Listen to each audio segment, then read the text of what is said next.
In the summer of 1940, the fate of Britain, and indeed the world, hung precariously in the balance. Nazi Germany, having conquered much of Europe, turned its sights towards the last bastion of freedom, Great Britain. Could a small island nation standing alone against the might of the Nazi war machine possibly hope to resist, let alone prevail?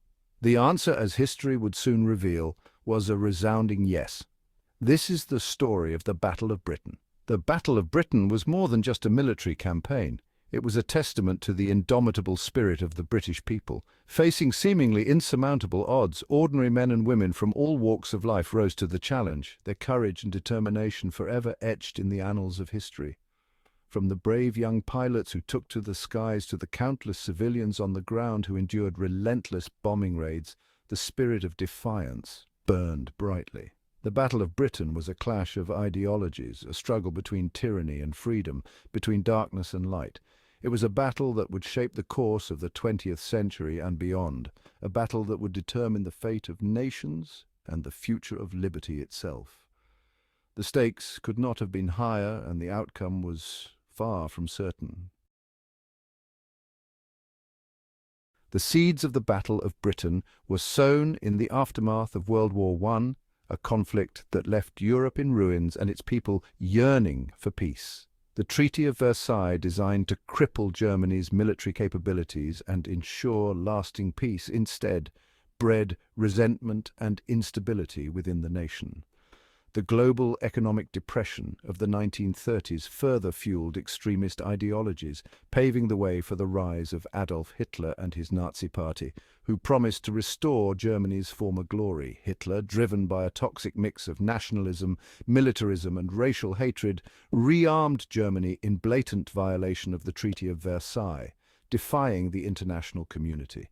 He then embarked on a campaign of expansion, annexing Austria and Czechoslovakia while the world watched in dismay, hoping to avoid another devastating conflict.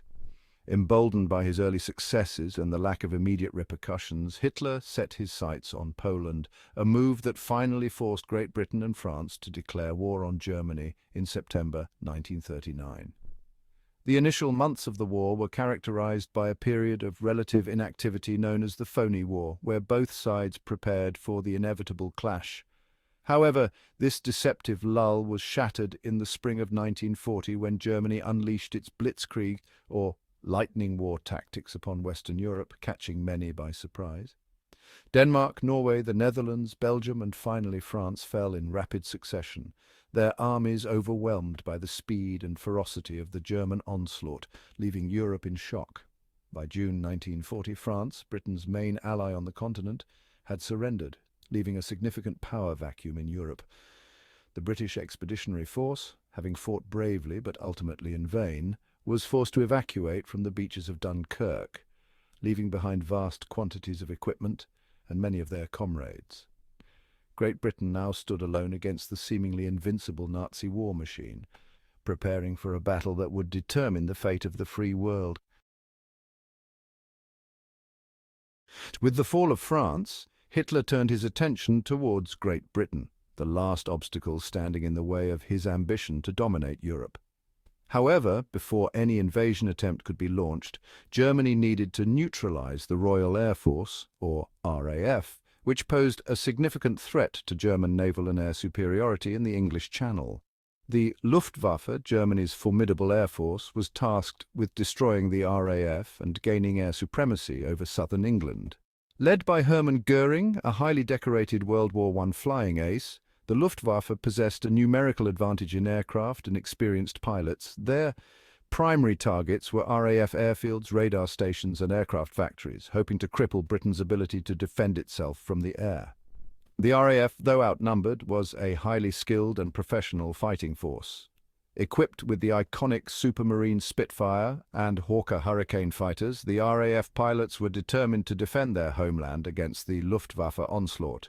They were aided by an innovative radar system known as Chain Home, which gave them early warning of approaching enemy aircraft. The Battle of Britain officially commenced on July 10, 1940, with a series of Luftwaffe attacks on British shipping convoys in the English Channel.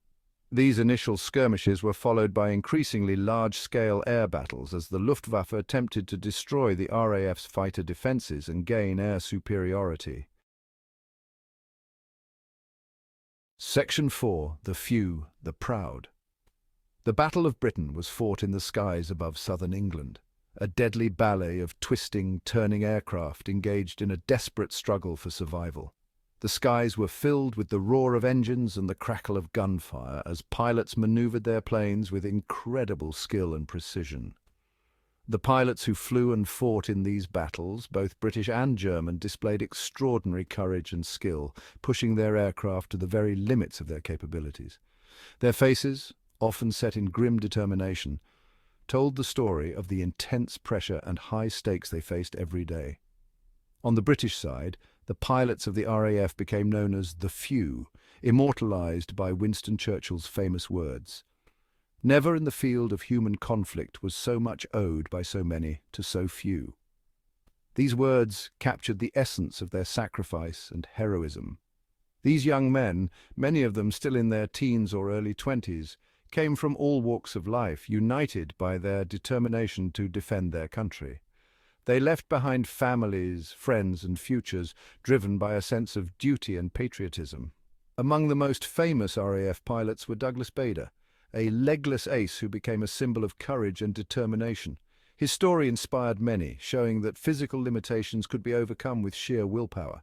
Robert Stanford Tuck, a fearless and aggressive fighter pilot who shot down a large number of enemy aircraft, his daring maneuvers and sharp instincts made him a formidable opponent in the skies, and Eric Locke, a quiet and unassuming man who became one of the most successful fighter aces of the battle. His modesty belied his exceptional talent and bravery. The Luftwaffe pilots, while fighting for a different cause, were equally skilled and determined. They too faced the same dangers and challenges, showing remarkable resilience and tenacity. They included Adolf Galland, a highly respected fighter leader who later criticized the Nazi regime. His leadership and tactical acumen earned him great respect among his peers. Werner Mulders, a tactical innovator who developed new fighter tactics, his contributions significantly shaped the Luftwaffe's approach to aerial combat. And Helmut Wick, a daring pilot who became one of the Luftwaffe's top aces. His boldness and skill in the air made him a legend among his comrades and adversaries alike. Section 5. The Price of Freedom. The Battle of Britain was a brutal and costly affair for both sides, a pivotal moment in World War II that tested the resolve and strength of nations. The skies above southern England were filled with the roar of engines, the chatter of machine guns, and the explosions of bombs and crashing aircraft. It was a scene of chaos and heroism where every pilot knew the stakes were life and death. The ground below was scarred by bomb craters, burning buildings, and the wreckage of fallen aircraft. The landscape bore the marks of relentless conflict, a testament to the ferocity of the battle. The RAF suffered heavy losses during the battle, losing over 1,000 aircraft and over 500 pilots killed. Each loss was a blow to the nation's defense, but also a rallying cry for those who remained. The Luftwaffe's losses were even heavier, with over 1,700 aircraft destroyed and over 2,500 aircrew killed or captured. The cost was immense, reflecting the intensity of the struggle. The civilian population of Britain also endured significant hardship, with over 40,000 civilians killed and many more injured. Families were torn apart, and communities were left to rebuild amidst the ruins. The Battle of Britain was fought not only in the air but also on the ground. The conflict extended beyond the skies, affecting every aspect of life in the region. The Luftwaffe's bombing raids targeted RAF airfields, radar stations, and aircraft factories, as well as cities and towns across southern England. The aim was to cripple Britain's ability to defend itself and to break the spirit of its people. The Blitz, as the sustained bombing campaign against London and other major cities became known, caused widespread destruction and loss of life. Night after night, the bombs fell, leaving a trail of devastation in their wake. Despite the relentless attacks, the British people refused to be cowed.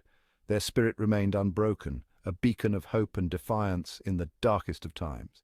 They displayed remarkable resilience and determination, seeking shelter in underground stations and makeshift bomb shelters. and carrying on with their lives as best they could. The courage of ordinary people became legendary. The spirit of defiance was summed up by the popular wartime song, "Keep Calm and Carry On." This phrase became a symbol of the British resolve to endure and overcome, no matter the odds.